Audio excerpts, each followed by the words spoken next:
자, 오늘 우리가 함께 들여다볼 이야기는 바로 삼국지입니다. 수적으로 완전히 불리한 상황에서 어떻게 외교와 속임수만으로 판을 뒤집을 수 있었는지 그 놀라운 전략을 한번 파헤쳐 보겠습니다.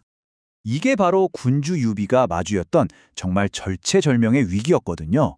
그리고 그가 내놓은 해법은요, 오늘날에도 통하는 외교와 기만의 교과서라고 할 수 있죠. 지금부터 그 과정을 아주 자세히 한번 들여다볼까요? 보통 이럴 때 적의 적은 친구라고 하잖아요. 그런데 유비의 조언가였던 진등은 훨씬 더 대담한 계획을 제안합니다. 바로 얼마 전까지만 해도 사이가 썩 좋지 않았던 북쪽의 강력한 군주 원소에게 손을 내밀자는 거였죠. 이건 정말 위험한 도박이었습니다. 핵심은 이거였어요. 유비가 직접 찾아간다? 이건 뭐 자존심 때문에 거절당할 게 뻔했죠. 그래서 그들에게는 원소가 감히 싫다고 말할 수 없는 그런 절대적인 권위를 가진 중재자가 필요했던 겁니다. 전략의 성패가 바로 이 한 사람에게 달려 있었죠. 바로 여기서 유비가 평소에 어떻게 살아왔는지가 빛을 발합니다. 그는 늘 학자 정연을 깊이 존경하면서 깍듯하게 예우를 다했는데요.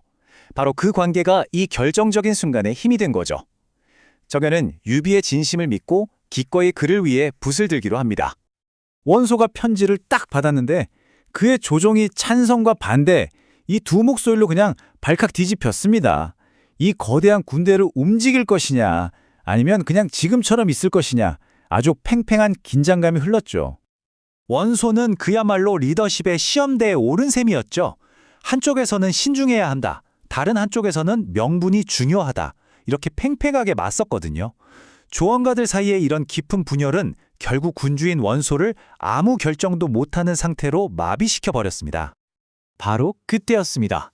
두 명의 조언가가 나타나서 원소의 마음을 뒤흔들죠. 우리는 수가 많고 저들은 적습니다. 강한 우리가 약한 조조를 치는 건 당연한 이치 아닙니까? 이 단순하면서도 강력한 주장이 복잡하게 고민하던 원소의 귀에는 그냥 팍 꽂힌 겁니다. 그는 마침내 출병을 결심하죠. 원소는 무려 30만 명, 상상이 가시나요? 정말 압도적인 대군을 소집했습니다. 북쪽에서 이렇게 거대한 전쟁의 폭풍이 몰려오는 동안 그 목표가 된 적장 조조는 아주 기이한 방식으로 이 소식을 접하게 됩니다. 원소가 보낸 격문이 있었는데 이게 문장이 어찌나 날카롭고 강렬했던지 그걸 읽은 충격으로 조조의 지벽이던 두통이 싹 나았다는 일화도 있잖아요. 조조는 그 글솜씨에 감탄하면서도 비웃었죠. 글은 참 잘 쓰네. 근데 원소는 싸울 줄 모르는 겁쟁이잖아. 그러고는 즉시 반격에 나섰습니다. 조조의 첫 수는 기만 작전이었습니다. 그는 좀 비중이 낮은 장수 유대와 왕충에게 5만 군사를 줘서 유비를 공격하는 척하게 했어요. 진짜 목표는 유비를 이기는 게 아니었습니다. 그냥 주력 부대를 묶어두고 진짜 공격에 대비하지 못하도록 주의를 분산시키는 것, 그게 다였죠. 하지만 유비 쪽에서는 조조의 속셈을 금방 간파합니다. 아니, 조조가 지금 원소랑 싸우느라 정신없을 텐데 여기에 직접 올 리가 없지. 이렇게 된 거죠. 이 계략의 진짜 의도를 파악하기 위해서 용맹하고 고결한 무사 관우가 직접 나서서 적의 허시를 시험해보기로 합니다. 관우는 아직 고전적인 전술이죠. 거짓 후퇴 작전을 펼칩니다. 일단 적장 왕충이랑 잠시 칼을 맞대면서 기세를 올리다가 갑자기 친척 말을 돌려서 막 도망가기 시작했죠. 승리를 확신한 왕충이 그를 깊숙이 추격하도록 유인했고 바로 그 순간이었어요. 단 한 번의 움직임으로 관우는 왕충을 말에서 번쩍 들어올려 그대로 사로잡아 버립니다. 그의 엄청난 힘과 기술을 보여주는 장면이죠. 이 소식을 들으니까 그 불같은 성격의 의동생 장비가 가만히 있겠어요? 형이 공을 세웠다고 하니 자기도 가만히 있을 수 없다며 나선 거죠. 장비는 남은 장수 유대를 자기가 사로잡겠다고 큰 소리를 쳤습니다. 하지만 유대는 관우 소식을 듣고는 겁에 질려서 요새에서 꼼짝도 안 했죠. 힘만으로는 해결할 수 없는 상황이 된 겁니다. 그러자 장비는 마치 무대 위 배우처럼 교묘한 연극 한 편을 꾸미기 시작합니다. 이거야말로 완벽한 심리전 아니겠어요? 장비는 일부러 자기 부하를 막 학대하는 연기를 하고 그 부하가 탈출해서 적에게 거짓 정보를 흘리게 만든 거죠. 유대는 이 가짜 정보를 그대로 믿었고 결국 제 발로 장비가 파놓은 덫으로 걸어 들어와서 허무하게 사로잡히고 맙니다. 장비 이 승리는 정말 모두의 예상을 뒤엎는 거였어요. 늘 불같고 직선적인 모습만 보였던 그가 이렇게 치밀한 계략을 성공시키다니 단순한 맹장이 아니라 때로는 교활한 지략가도 될 수 있다는 걸 제대로 증명해 보인 거죠. 자, 이제 유비의 마지막 한 수가 남았습니다.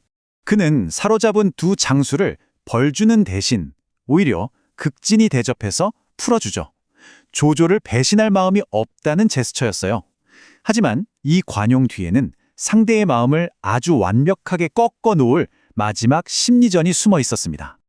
풀려난 장수들이 살았다 하고 안도의 한숨을 내쉬며 떠났는데 갑자기 경로한 장비가 길을 딱 가로막고 당장이라도 그들을 베어버릴 듯이 소리쳤습니다. 공포에 질린 장수들 앞에 이번에는 관우가 나타나서 동생을 말리며 이성적인 보호자 역할을 연기했죠. 이건 정말 완벽하게 계산된 연극이었습니다. 장비가 위협적으로 채찍을 들면 관우가 이성적으로 당근을 주는 이른바 좋은 경찰, 나쁜 경찰 역할극이었죠.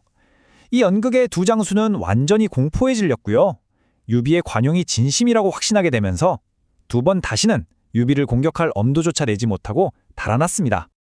결국 유비는 단 한 명의 병사도 잃지 않고 오직 지략과 심리전만으로 조조의 첫 공격을 완벽하게 막아낸 겁니다.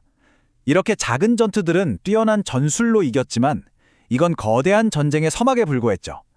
이제 북쪽에서는 원소의 30만 대군이, 남쪽에서는 조조의 정예 부대가 서로를 향해 움직이기 시작합니다. 과연 이 두 거대한 세력이 충돌하면 어떤 결과가 펼쳐질까요?